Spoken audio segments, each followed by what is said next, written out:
alunos, salve, salve, minha cara aluno, tudo bem com vocês? Espero que sim. Hoje nós estamos aqui para a nossa segunda parte da aula Power Blaster, Motherfucker, Tchutchuquinha, tudo de bom de biologia. O que nós vamos discutir hoje ainda, né? Estamos discutindo histologia, tecido conjuntivo sanguíneo, só que dessa vez nós vamos nos debruçar, nós vamos dedicar o nosso olhar para estas células super fofuras, que são os glóbulos brancos, também conhecidos como os leucócitos. A gente já viu na primeira parte da nossa aula, né, meus caros, sobre os eritrócitos e os trombócitos.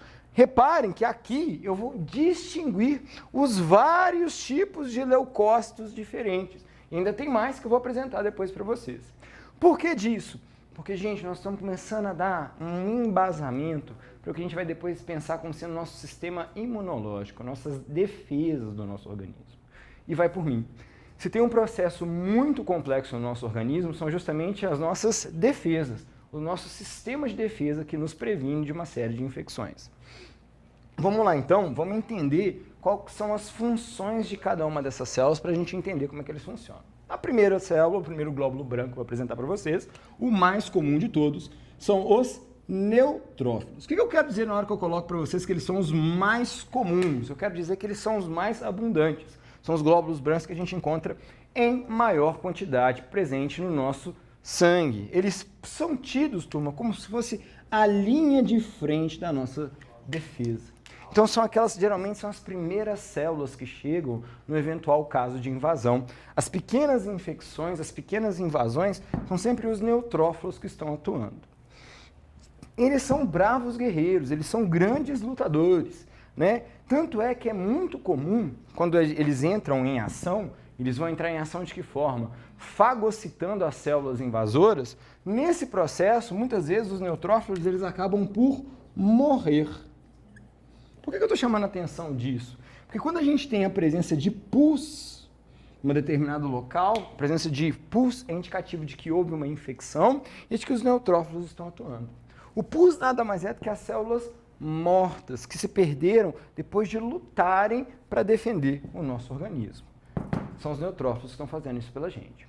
Como uma segunda linha de defesa, mas que estão ali logo atrás dos neutrófilos, nós vamos ter os monócitos, que normalmente a gente trata os monócitos na perspectiva dos macrófagos. O nome monócito ou macrófago vai depender da localização dentro do nosso organismo. Mas o papel que eles desempenham essencialmente é o mesmo. Eles desempenham quase que o mesmo papel que os neutrófilos. Ou seja, eles têm uma alta capacidade fagocitária. Eles conseguem fagocitar as células invasoras. Qual que é a grande diferença desses caras para os neutrófilos? Eles não se desgastam nesse processo de fagocitose.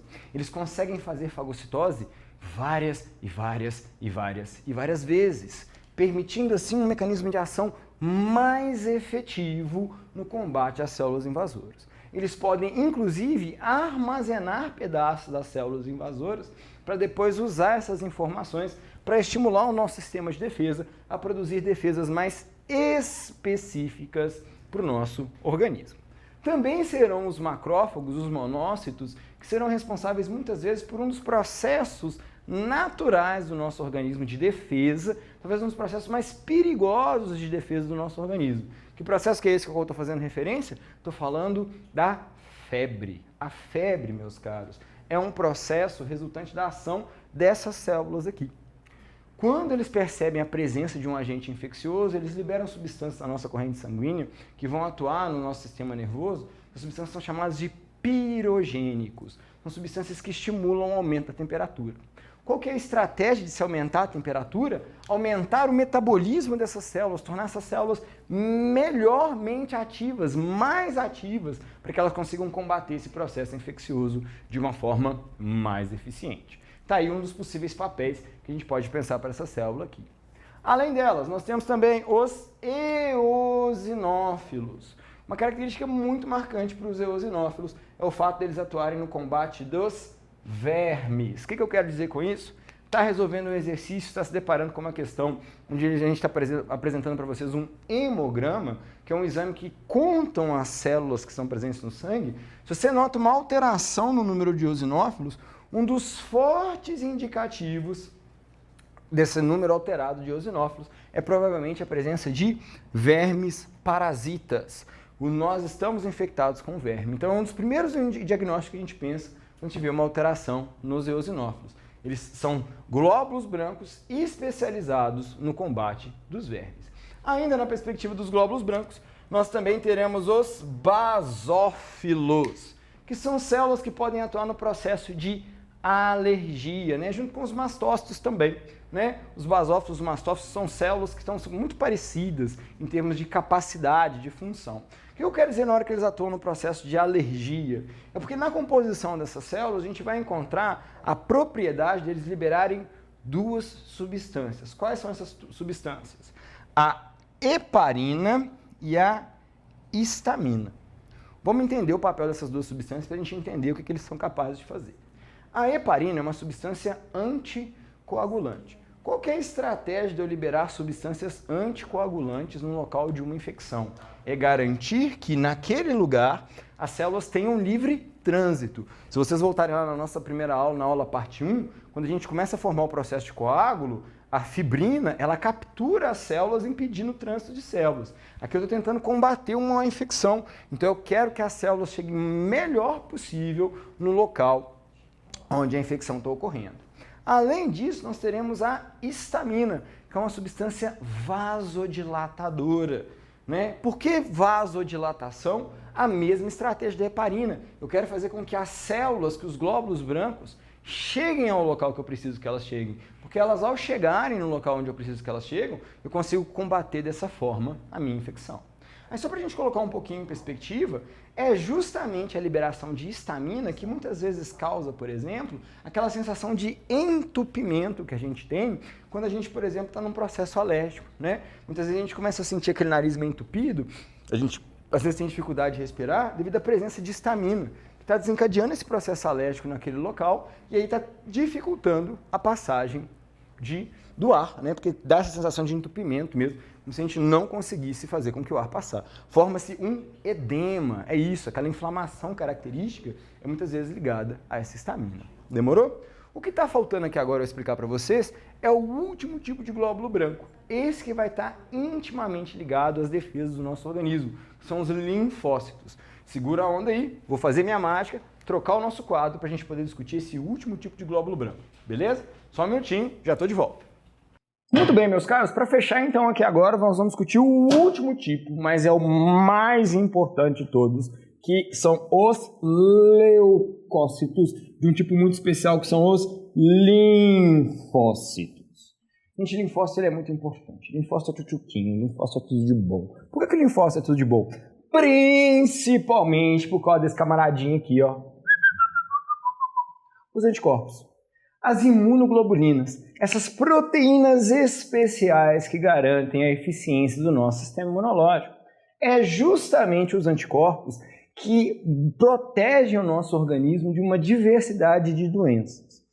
Não depende única e exclusivamente dos anticorpos das nossas defesas. As nossas defesas elas conseguem se virar sem os anticorpos.